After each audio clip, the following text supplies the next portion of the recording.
Are you looking for a new math curriculum? Well, CTC Math specializes in providing online video tutorials that take a multi-sensory approach to learning.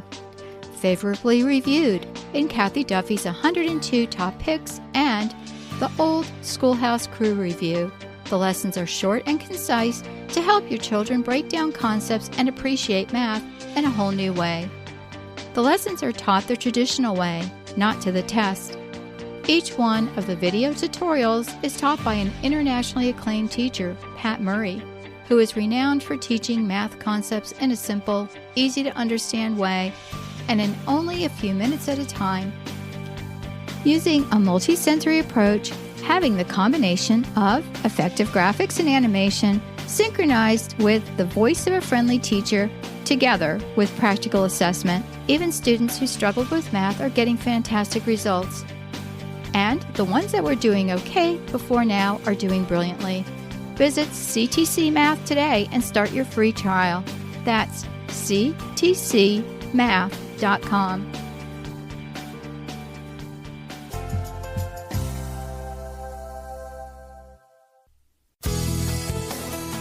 This is a production of the Ultimate Homeschool Radio Network. Welcome to the Vintage Homeschool Moms Show. Your host, Felice Gerwitz, is an author, a publisher, and your radio show host. She will encourage, educate, and inspire you with answers to your most pressing questions, from homeschool, marriage, parenting, and much more.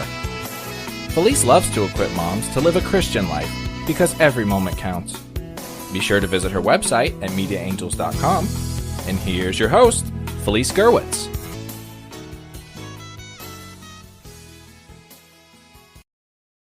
Hey friends, and welcome. My name is Felice Gerwitz, and today I'm going to share with you some homeschooling secrets. This is episode 490, and you can find today's show notes at Vintage Homeschool Moms, where I have some links that I'm talking about today.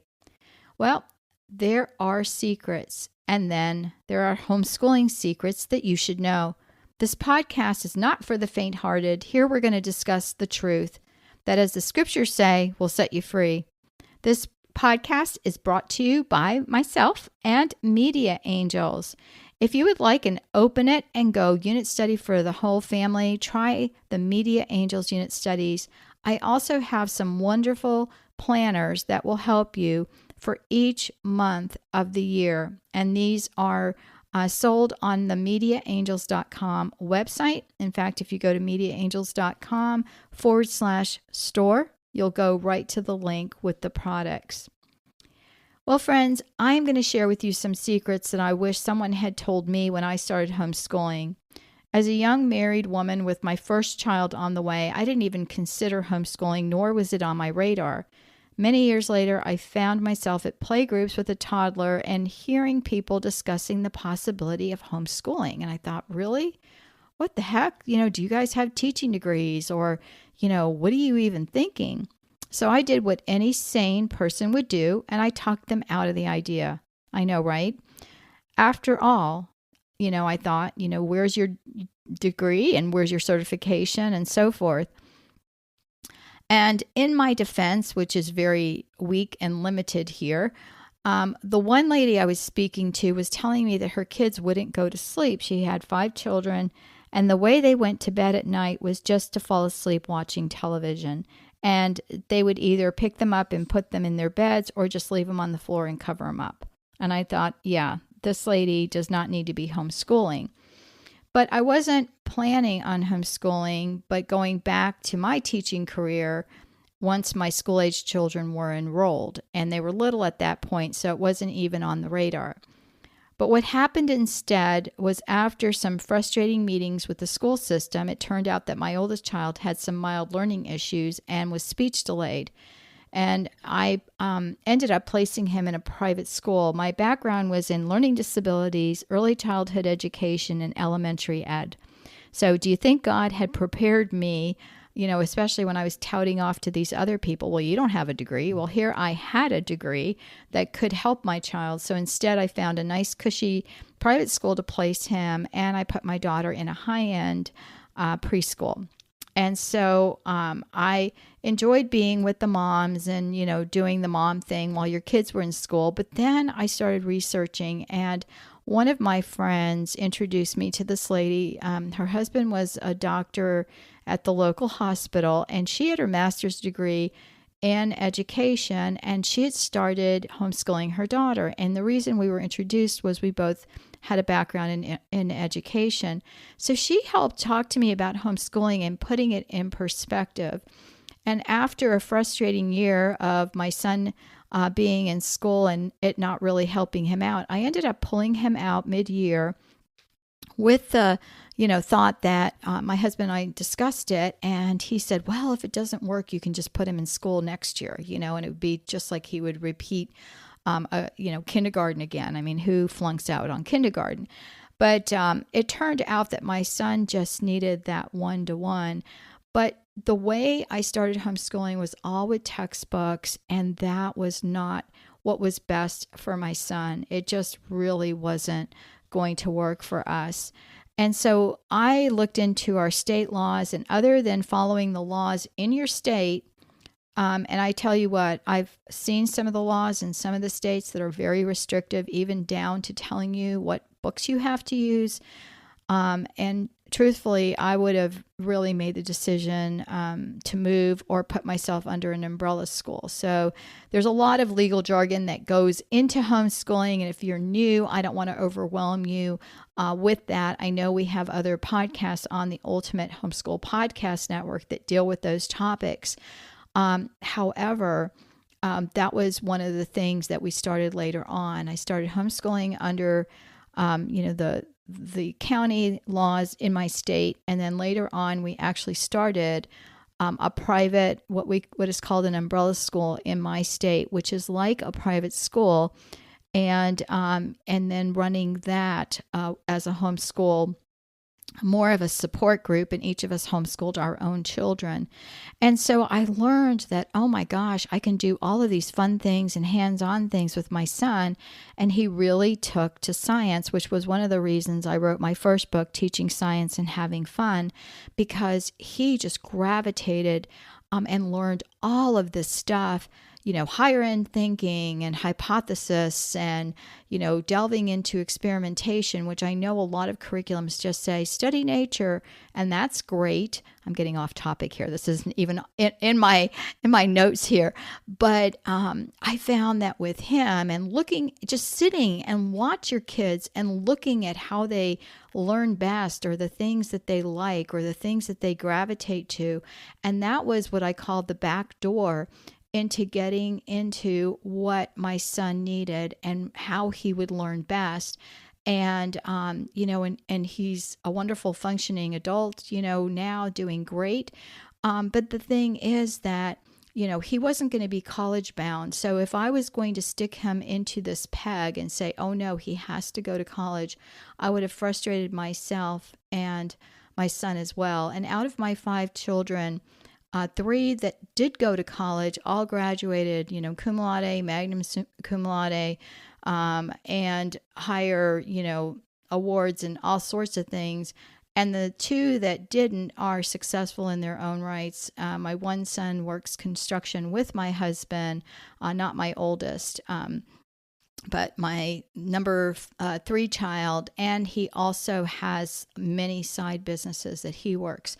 So there are so many opportunities within homeschooling to allow our children to excel within their gifting. And so I have broken down these secrets into categories. And the first is general information about how to look at homeschooling.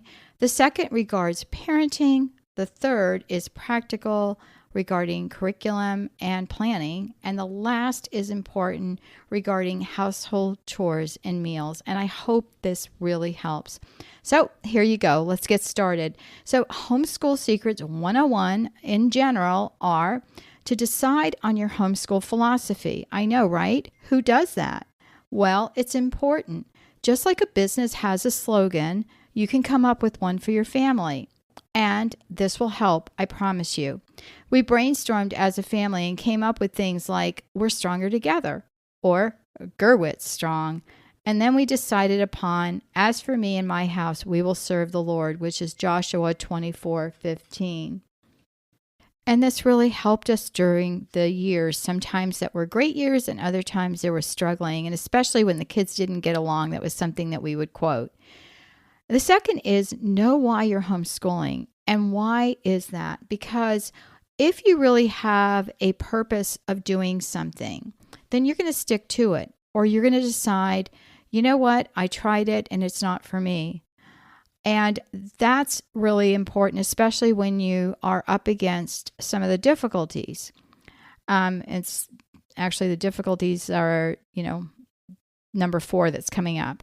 But, why are you homeschooling? Is it academic? Is it to help your child with their worldview? Is it to give your child a stable family life? I know, especially like in our family with sports, sometimes we were running from one field to another, especially with both softball and baseball at different fields. And so homeschooling helped us because we could be home as a family, not have to be running around. And then when it was time to run around, we were ready to go. And so it helped my children spiritually as well as psychologically. There wasn't bullying in their homeschool. If their siblings, were bullying or, they were angry at each other, we dealt with that.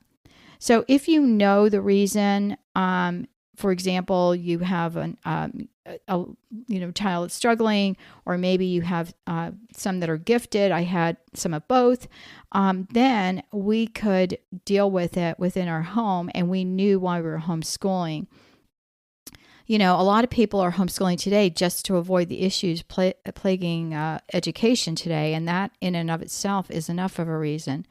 The third is to get a support group. I cannot emphasize this enough. It doesn't necessarily have to be a homeschool support group in your town, but it has to be someone who's close to you, whether it's a best friend who has your back, your spouse, or a good, group that's in town, because that is going to help. A support group helps you, keep up with what's going on in the state legislative issues that come up with homeschooling. And you're pretty safe now. When I started homeschooling, there was a lot of back and forth about what we were allowed or couldn't do. We used to go out to the grocery store when it was school time, and everyone asked, why the kids were out at school. Today, I don't think that would be as much of an issue. However, knowing what is going on really can help. And then just knowing that you have someone that you can talk to that isn't going to, say that your decision's wrong, but just going to support you.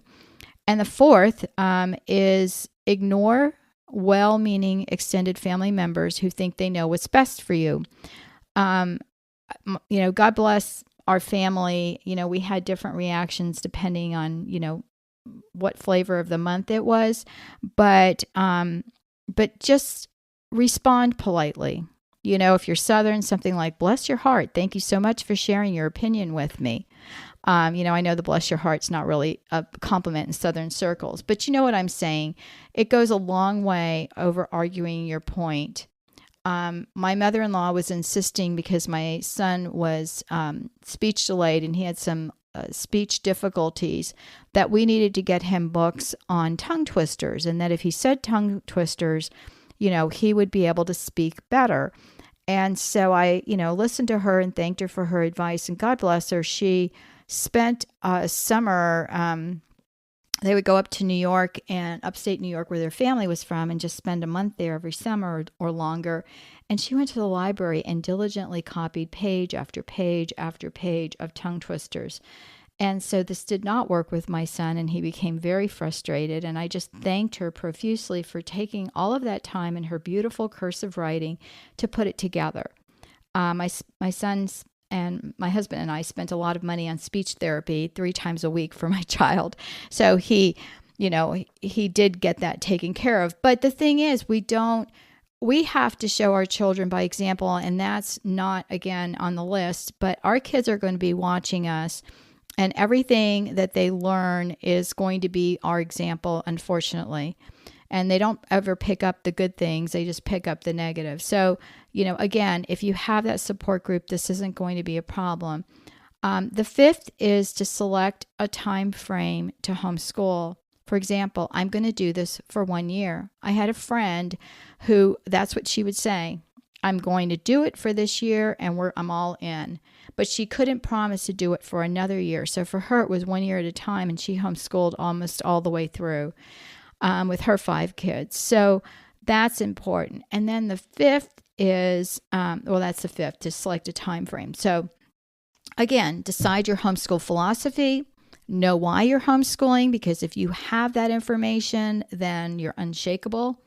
Get a support group that is going to be there for you and have your back. And that's what this whole network is. We have a wonderful Facebook page. It's actually a group. If I remembered it, I would tell you what it is right now. But I can have it in the show notes. But it's part of our Ultimate Homeschool Podcast Network. And I think it's called something like Homeschool Podcast Family. But I don't remember exactly what it is. So you can always email me at felice@mediaangels.com if I don't have it in the show notes. But it should be under Homeschooling Secrets, episode 490. I'll get that there.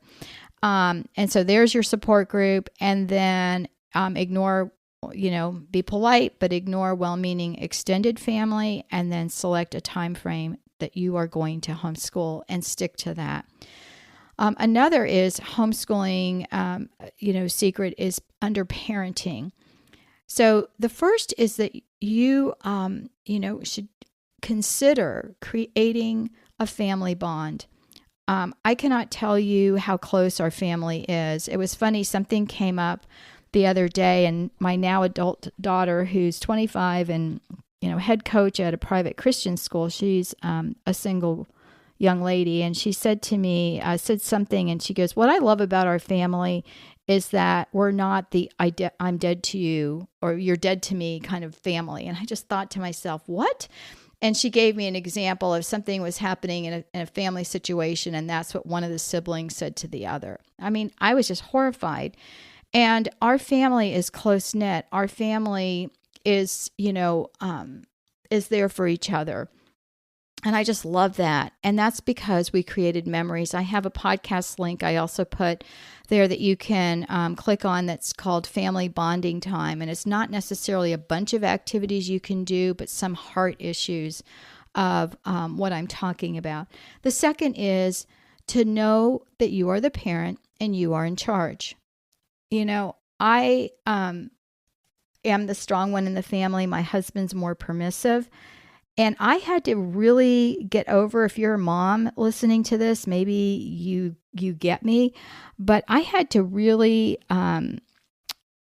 decide that I was going to deal with it and not be upset that he wasn't being the strong one. And as my children have gotten older, because all my youngest is now 23 and the oldest is in their 40s, one's 40 and one's 42, I've heard my kids say things that were very complimentary, like, "Thanks, Mom, for keeping us, towing the line. Thanks, Mom, for your wisdom," and all of that kind of thing. And it wasn't always easy because I didn't always want to be, quote unquote, the one who, had to be the disciplinarian. But I just told my kids, I go, obedience is not an option, and you just need to get on board. And I set some boundaries. Kids are going to push their boundaries. My husband says kids are gamblers, and if it was a major infraction, we were both right there and we were talking to them. But I also let my kids know what was going to happen each day. Before they went to bed, I would, say to them, "Tomorrow is going to be great. I've got some good things planned that we're going to do." And then at one point I was like, gosh, why am I so frustrated? Because I just want to say, "Mom, what are we doing tomorrow?" And I'm thinking, why are you asking me this question? Well, it's because I set them up for that, right? I said, we're going to do something really exciting because I wanted them to be thinking about the next day with something to look forward to and not thinking, oh my gosh, we have another day of school. I'm a publisher, and one day my daughter Christina asked me to write a novel with her. Well, that day was long ago, and that little girl is now an adult. But our novels live on. The Truth Seekers Mystery Series highlights a homeschool family, the Murphy teens, in an action-adventure novel that is sure to entertain as well as teach creation truths. To get your copy, visit our website at truthseekersmysteryseries.com.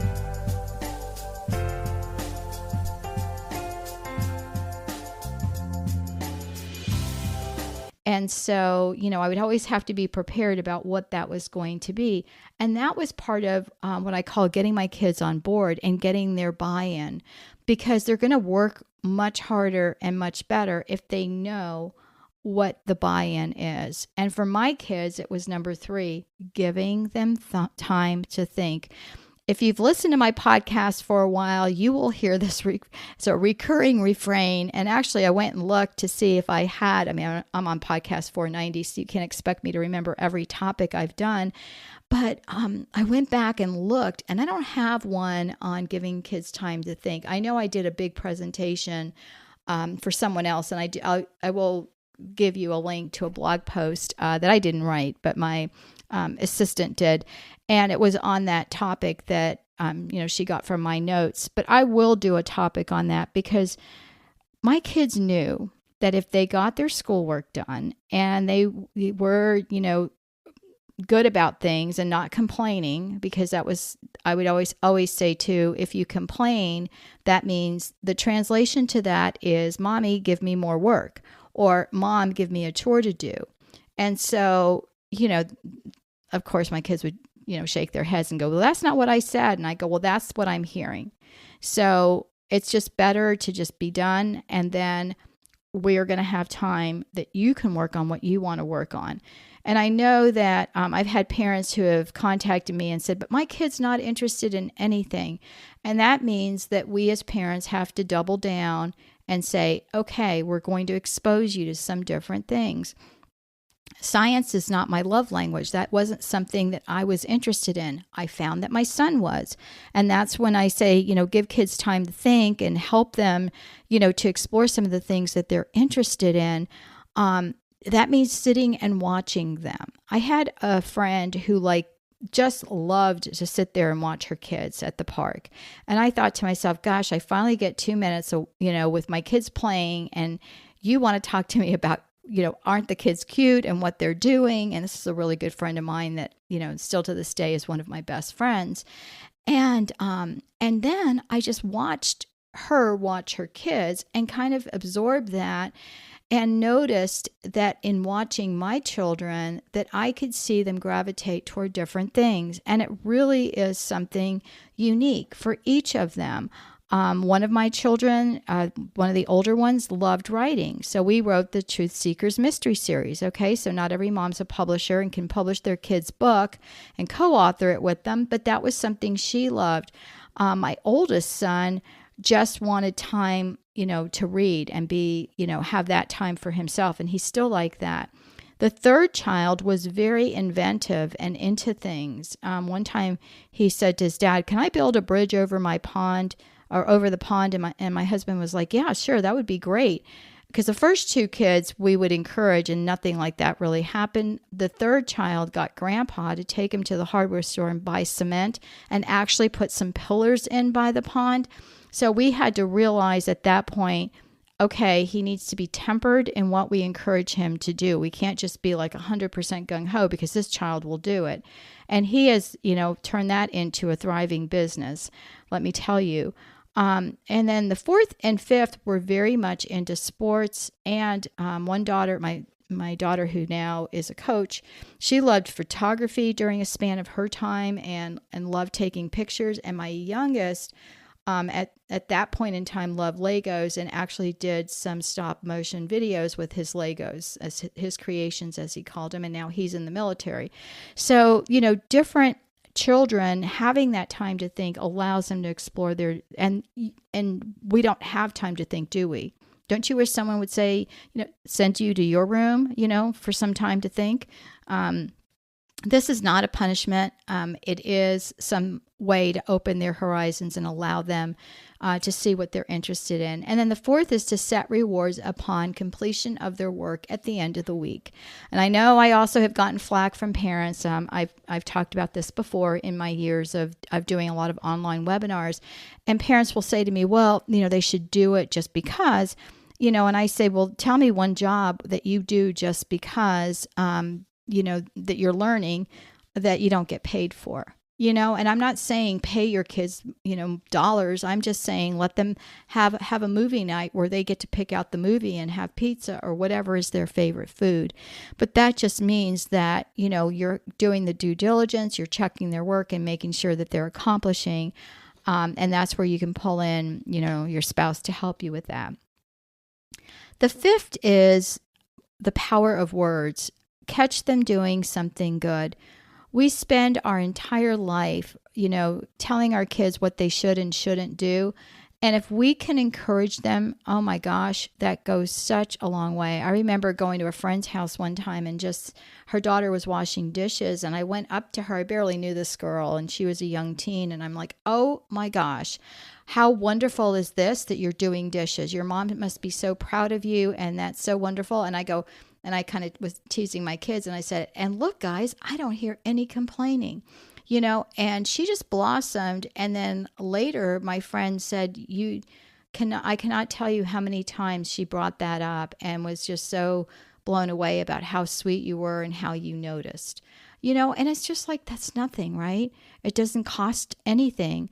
But if we can do that with our own children and with our friends' kids, it really will, change the dynamic of our family. And they'll do that with us as well.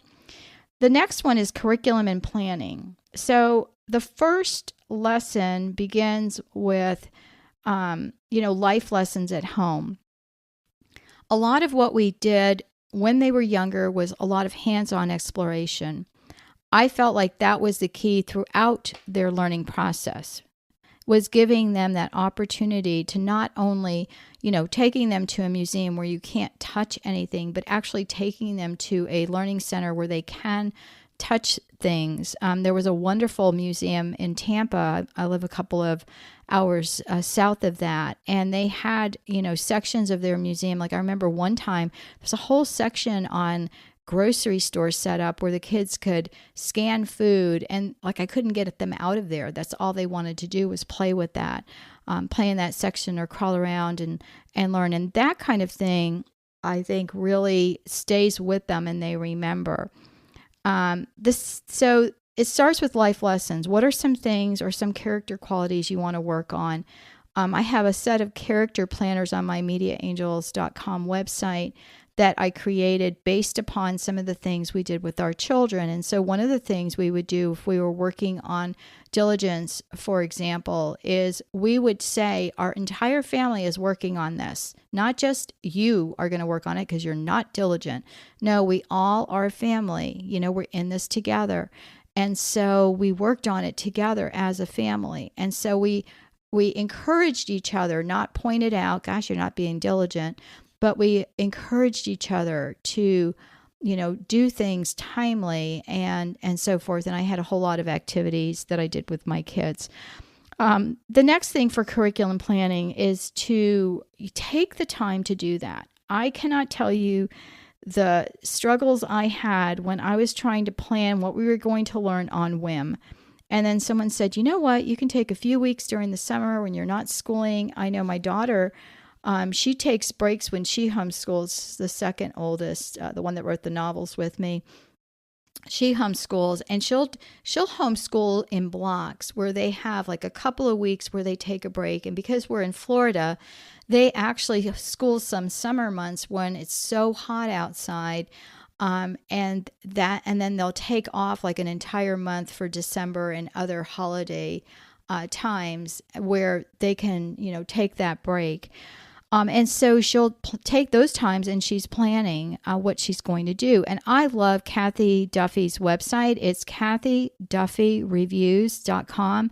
And she has a couple of books of the top curriculum picks. And just a disclaimer here, 5 of my books did make it into the top 101 and 102 top picks. She had 103, but I didn't submit my books for that one. But my books are on her website, and she has reviews about them. And she does have one in science fair I need to get with her that says it's digital only, and it's not. It's in print.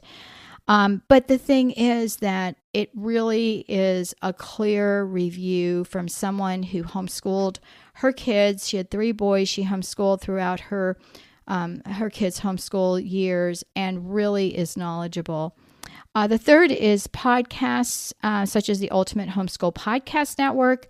I would go to convention and tell people about our podcasts, and they didn't even know we existed. And we're going into year number 10. So that's kind of, a free resource for you, and you can search for any topic, and we've got a podcast for that.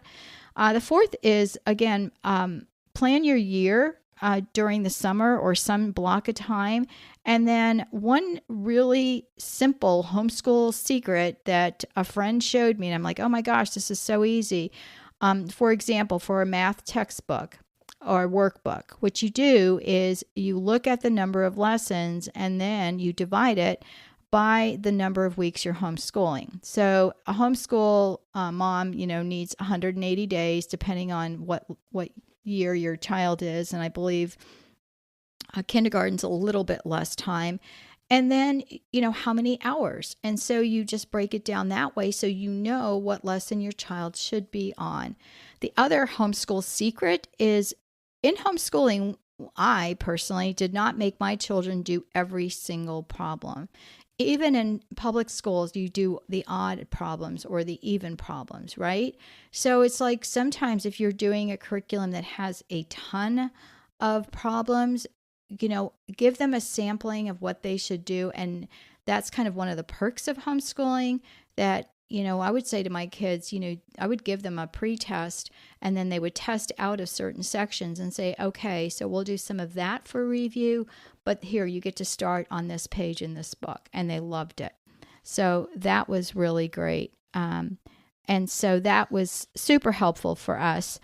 And then the last is to keep Fridays open if at all possible. I cannot tell you how my kids loved their Fridays, and that was catch-up day. So you didn't get your math done, or you didn't get all of your reading done, or whatever that is, and that's when you're going to finish it. It also is time for fun projects, for going on field trips or doing some other things. So if their work is all done, we would plan to do, a picnic. It doesn't have to be expensive, but it's just something that's available for them. And the last is household. I am all about the plan it one time and forget it. So that goes for meals, laundry day, and so forth. What I used to do with laundry is I would always say my laundry moves. I would throw it in a basket and then just put it in the other room. And then I decided, oh my gosh, if we take our laundry and we dump it into the living room, we have to all fold it and then put it away. And while they helped me fold, I know some of you are pickier than I am about folding. My kids actually fold laundry way better than I do. They're more sticklers for it. My husband's mother showed them how to, I had her over one time, and Grandma's going to show you how to fold laundry that would be, you could go to a store and see it folded this well. She really was good at it. And so, Grandma showed them how to fold, things, and it was perfect. Mom didn't really care as much. And so I would read a selection that, like a book maybe that we were reading as a family while we were folding laundry. And then we would take, a break and go put it away in the drawers in our room. And it was so nice, and it was done. As far as meals go, I have something I'll share with you about that. But that's the thing. Like, I just planned out my, not every meal that I had that year, but I planned out a routine. And for me, routines work better than schedules. I have a checklist planner we give away free for everyone who is a subscriber for the Ultimate Homeschool Podcast Network. If you go to our website, you can subscribe for a free planner. I've been giving them away now. I think we're in year 4 of different planners. And when the month goes by, if you didn't grab that planner, we will eventually have them on our website. And this year we're doing checklists, and they're different. We are doing Organize It. Checklist was last year. Sorry about that. This year is all about organization. So we're organizing different things. And, I'm recording in March, and this month it was on organizing your kids' room. And next month is going to be on organizing your meals. And that should be really good. And so, that really is helpful to us. And then, for me, it's routines. And, like I said, we had a checklist planner last year that was more of, these are some things for each month. So get into that routine. Decide what day you're going to do laundry. Decide what day you're going to do some, cooking or whatever that is. Decide what day you're going to do whatever it is that you need to get done. And then the third is, which I really love, is all hands on deck. Again, we're trying to create this camaraderie within our family. And if you have an only child, then that's going to be with you. But you want that bond there, right? And so we can enlist our kids to help with chores. I found out how horrible I was in doing that with my first two when number 3 came along. And I remember my daughter just saying, this is the one with all the kids now, so I always tell her there is a God, but like she couldn't do dishes. So here the child was at 12, and she'd help clear the table, help make meals, help do laundry, help with all of this stuff, but like she hated dishes in the sink because it smelled bad and she felt like throwing up. And I remember just telling her I was exhausted with the baby, and I just said to her, sweetheart, there's a garbage disposal on the right-hand side, and just make sure there are no dishes there. And if you need to throw up, just throw up in the sink. I need your help. And then she had to do dishes. It wasn't her fault that I didn't ask her, more consistently to do the dishes, but it had to be when I was at wit's end for me to get her to help.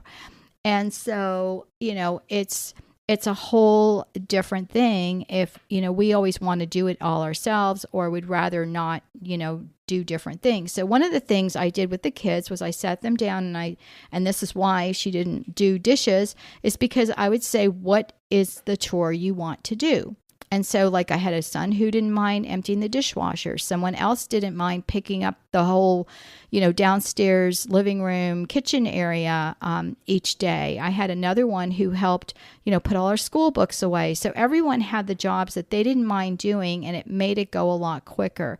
But sometimes you run out of kids, right? Or there's more stuff to do than needs to be done. So we have to have some chores that are, assigned. The fourth is bulk cooking. I was never one who could buy into the, take all weekend and plan it out and make meals for the next 6 weeks. That's not how I do it. If you can do it, God bless you, go for it. But I was one that could maybe double or triple a meal. So, for example, if I bought pork to make pulled pork, I would just cut it in 3 and have one for one meal and freeze the others, right? Easy. Or I would make lasagna, and that I actually did make, 3 or 4 trays because it's a mess to make, and I make my own sauce and so forth. That I really did work ahead. Now I don't have as big of a family at home. So like I will do things like I will make extra tomato sauce, and then I freeze it in mason jars, and I can pull them out, give them to my daughter when she comes home for the weekend so that she has a meal, and that sort of thing. But it's just easier for me to just make a little bit extra instead of, cooking on a whole weekend and planning it out. Because, you feel like eating different things. And so if you have your menu for the month, that will go so much easier. I'm telling you, it's great. And then the fifth is plan strategically for your trips away from the house. So one day can be doctor, lessons, grocery store. God bless the improvement in grocery shopping. One of the things I didn't mind, but it got to be, overwhelming with kids. And now you can order online and pick it up. We just did that today. It's wonderful. So overall, the secret to homeschooling is to be true to yourself and your goals and your vision.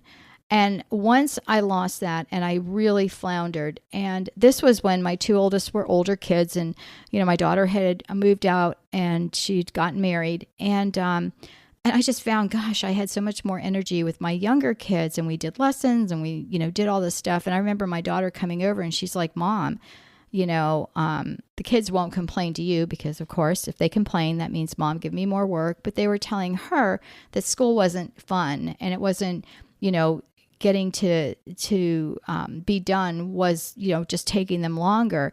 And I said, you know what, you're right. And I said, I need to really look at that. So I started adding some things like science fair projects and history fairs, and then giving them more time to think and to delve into their own interests. And then we added sports, something that my husband really wanted to add more so than I did. And so, he said I was a sports dummy, which I always told my children, I go, the good news is you won't see Mom screaming and yelling at, at the coaches or whoever else, because, I did learn the baseball and softball rules, believe me.